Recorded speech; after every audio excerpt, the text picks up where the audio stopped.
Hey, everybody. Welcome in. Today, we're going to talk a little bit about beef. Where's the beef, huh? But all right, let's do talk beef, literally. If you've been to a grocery store lately, you probably had that moment when you pick up a pound of ground beef, look at the price, and whisper something that you wouldn't say in front of your grandma. We're hovering around $7 a pound, and people are really fed up. So President Donald Trump just dropped a plan that he says will fix it fast. Bring in a tidal wave of foreign beef to drive prices down. The White House is calling it a win for families. Ranchers? They're calling it a disaster with the side of betrayal. So let's unpack what's actually going on with this new beef import waiver because it's a lot. So on August 21st, President Trump hopped on Truth Social and basically said, "We're done waiting for beef prices to calm down. We're going to force them down." So the plan was to let 660 million pounds of foreign ground beef into the United States. Normally, that much imported beef would get slammed with tariffs.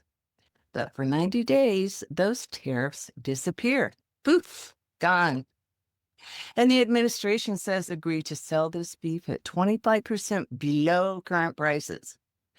That's the headline, and that's the promise. So whether that promise survives contact with reality, we'll get to that.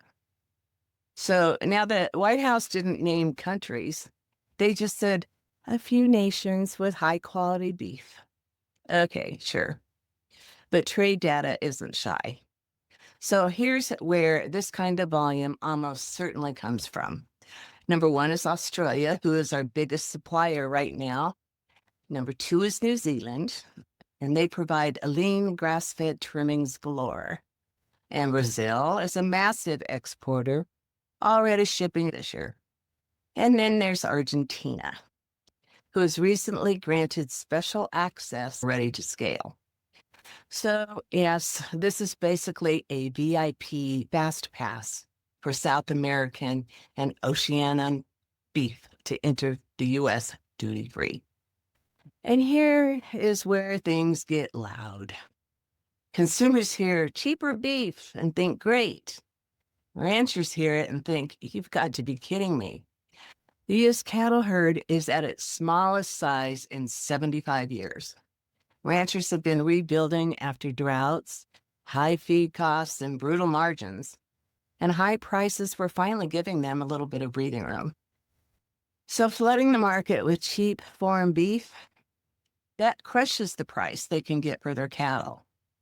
And Justin Tupper, he's the president of the U.S. Cattlemen's Association, he said it straight. You don't put America first by putting U.S. cattle producers last.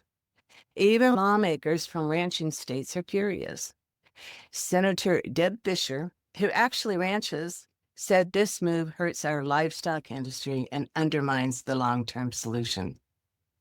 Some ranchers are calling it a stab in the back.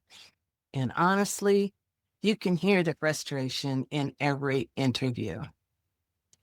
So markets didn't wait. The cattle futures dropped immediately, and feeder cattle contracts soon followed. Some analysts say that ranchers could lose hundreds of dollars per head. But here's the part nobody wants to hear. Will your burger actually get cheaper? Economists say probably not by much. This import bump is only 3% of the annual U.S. beef consumption, and that's not exactly a tidal wave. And removing tariffs doesn't guarantee savings will reach the consumers. Sometimes it just fattens the margins for packers and importers. So the likely outcome, a tiny temporary dip in ground beef prices, and a long-term hit to American ranchers that could take years to recover from. So that's the beef dilemma, a short-term price Band-Aid that could reshape the cattle industry for years. The executive order is expected in early September, And those 90 days will be a stress test for everyone involved: ranchers, the packers, the importers, and yes, your grocery budget. Open agenda. WTF. I'm Tracy, and this has been a Tracy Take. And thanks for hanging out with me.